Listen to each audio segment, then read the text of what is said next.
ፍቅር ሁለት አይነት ነው። የእውነት ፍቅር አለ፣ የውሸት ፍቅር አለ። በእውነት መንገድ የሚገነባ ፍቅር አለ፣ በውሸት መንገድ የሚገነባ ፍቅር አለ።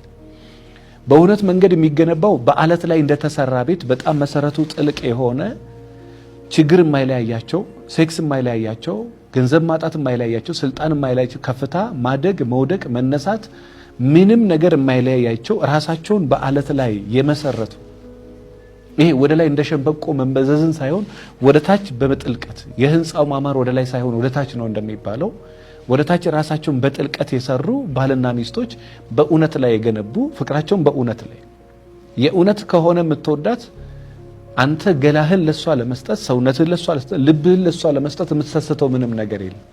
የእውነት ከወደድካት በዓለማችን በጣም በሚሊዮን የሚቆጠሩ ሰዎች በእውነት ፍቅር በጣም በሰላም ኖሮ ያውቃል። አይናቸውን ሰጥተው ያውቃል፣ ኩላሊታቸውን ሰጥተው ያውቃል፣ ልባቸውን ሰጥተው ያውቃል፣ ሁሉ ነገራቸውን ሰጥተው ያውቃል። ምን ስለሆነ የእውነት ስለምትወደው የእውነት ስለሚወዳት። በሀገራችን በኢትዮጵያ ራሱ በጣም አሁን በቅርብ እንኳን ብዙ ነገር ሰምታችኋል ብዬ ተስፋ አደርጋለሁ። የእውነት ስለሚወዳት ብዙ ዋጋ ከፍሎላት ያውቃል።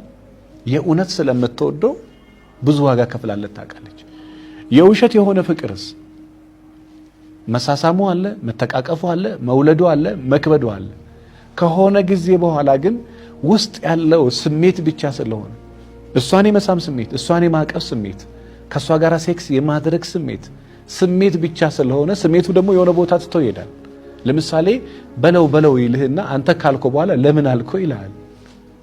አርግ ይልህና የሆነ ነገር ካረክ ለምን አረክ ብሎ ደግሞ አይምሮ ሁለት ነገር ይነግራል። አርግ ይልሃል፣ አታርግ ይልሃል። የሚሰርቀውም አይምሮ ነው፣ የሰረቀውን ሌባ የሚፈልገውም ደግሞ አይምሮ። ሁሉ ነገር አይምሮ። ይሄንን ነገር አርግ የሚልህም አይምሮ ነው፣ አታርግ የሚልህም አይምሮ።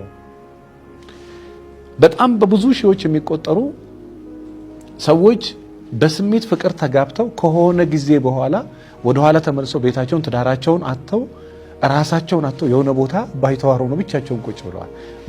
በምን ሰበብ? በውሸት ፍቅር ሰበብ።